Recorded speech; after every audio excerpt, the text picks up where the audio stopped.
Hello friends, આજે હું તમારી માટે લઈને આવી ગઈ છું એકદમ દાણેદાર અને મોઢામાં મૂકતા જ ઓગળી જાય તેવા મોહનથાળની રેસીપી। જો તમારો મોહનથાળ પરફેક્ટ ના બનતો હોય તો તમે આ રેસીપી જરૂરથી ટ્રાય કરજો। ફક્ત થોડી ટિપ્સને ધ્યાનમાં રાખીને તમે આ રીતનો ઘીથી ભરપૂર અને ટેસ્ટી મોહનથાળ સરળતાથી બનાવી શકો છો। તો ચાલો રેસીપી શરૂ કરીએ। તો તેના માટે મેં અહીંયા 3 કપ જેટલો ચણાનો લોટ લીધો છે। હવે તેને એક બાઉલમાં લઈ લઈએ અને મોણ માટે મેં અહીં 1 નાની વાટકી જેટલું ઘી લીધું છે। ઘી ગરમ થઈ જાય એટલે તેમાં તેટલા જ પ્રમાણમાં એટલે કે 1 નાની વાટકી જેટલું દૂધ એડ કરી દઈએ। હવે બંને વસ્તુને મિક્સ કરીને સારી રીતે ગરમ કરી લઈએ। દૂધ અને ઘીનું મિશ્રણ ગરમ થઈ જાય એટલે તેને લોટમાં એડ કરી દઈએ। શરૂઆતમાં મિશ્રણ ગરમ હોવાને કારણે આપણે તેને ચમચી વડે મિક્સ કરીશું। મિશ્રણ ઠંડુ થઈ જાય એટલે આપણે હાથ વડે ઘી અને દૂધના મિશ્રણને લોટના એક કણ સાથે સારી રીતે મિક્સ કરવાના છે। લોટના એક કણ સાથે મિશ્રણ સારી રીતે મિક્સ થતાં તેનો કલર આ રીતના ચેન્જ થઈ જશે। હવે લોટને સરખો કરીને તેને હાથ વડે આ રીતે દબાવીને 30 મિનિટ માટે રેસ્ટ આપવાનો છે। તો 30 મિનિટ પછી તમે જોઈ શકો છો કે લોટ એકદમ દાણેદાર થઈ ગયો છે। હવે પેનમાં 1 કપ જેટલું ઘી લઈ લઈએ। ઘી ગરમ થઈ જાય એટલે તેમાં તૈયાર કરેલા દાણાદાર બેસનને એડ કરી દઈએ અને લોટને ચમચાની મદદથી ઘી સાથે મિક્સ કરતા જઈએ।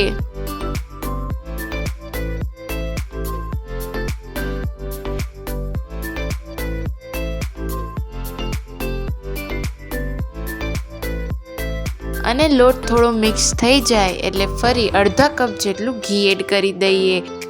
ઘીને આ રીતે થોડું થોડું કરીને એડ કરવાથી આપણો લોટ એકદમ દાણાદાર બને છે।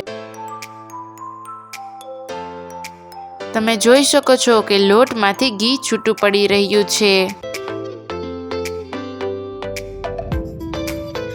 અહીં આપણે લોટને સતત હલાવતા રહેવાનું છે।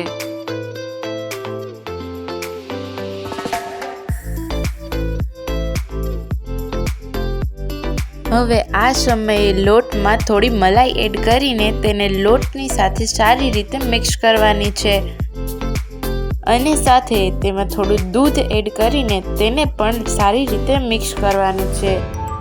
મલાઈ અને દૂધ એડ કરવાથી મોહનથાળ એકદમ કંદોઈવાળાની દુકાન જેવો દાણાદાર અને મોઢામાં મૂકતા જ ઓગળી જાય એવો બને છે।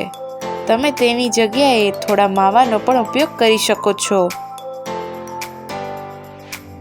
હવે ફરી એકવાર લોટમાં ઘી એડ કરીને તેને મિક્સ કરી દઈએ। જો તમારે મોહનથાળને એકદમ ટેસ્ટી બનાવવો હોય તો તમારે 3 થી 3.5 કપ જેટલું ઘી આમાં જોશે।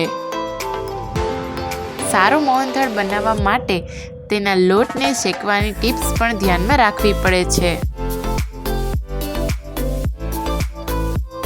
તો જેમ જેમ લોટ શેકાવા માંડશે તેમ આ રીતે મિશ્રણની ઉપર બબલ્સ જોવા મળશે અને લોટ સ્મૂથ બનતો જશે। તો હવે આપણો લોટ એકદમ પરફેક્ટ શેકાઈ ગયો છે તો તેને ગેસની નીચે ઉતારી લઈએ। તો ગેસ પરથી નીચે ઉતારીને પણ આપણે લોટને 3 થી 4 મિનિટ માટે હલાવવાનો છે કારણ કે નહીંતર બાઉલ ગરમ હોવાથી તે નીચેથી બળી જશે। હવે આપણો લોટ રેડી થઈ ગયો છે તો આપણે ચાસણી બનાવી લઈએ। તો ચાસણી બનાવવા માટે મેં અહીં એક બાઉલમાં 1.5 કપ જેટલી ખાંડ લઈ લીધી છે અને સાથે અડધા કપ જેટલું પાણી લીધું છે। તો હવે ચમચાની મદદથી હલાવતા જઈને ખાંડને પાણીમાં ઓગાળી લઈએ। અહીં આપણે ગેસની ફ્લેમ મીડિયમ ટુ લો રાખવાની છે નહીંતર પાણી બળી જશે અને ખાંડ સારી રીતે નહીં ઓગળે। તો અહીં ખાંડ પાણીમાં સારી રીતે ઓગળી ગઈ છે અને આપણું મિશ્રણ પણ પહેલાં કરતાં ઘટ થઈ ગયું છે। તો હવે તેમાંથી આપણે જાડા તારવાળી ચાસણી બનાવી લઈએ। તો તેના માટે આ રીતે વાટકાના પાછળના ભાગ પર થોડી ચાસણી લઈએ અને તેને હાથ વડે જોઈએ તો આ રીતના જાડા તારવાળી ચાસણી તૈયાર થાય છે. જો તે પાતળી હોય તો તેને વધારે કૂક કરવી.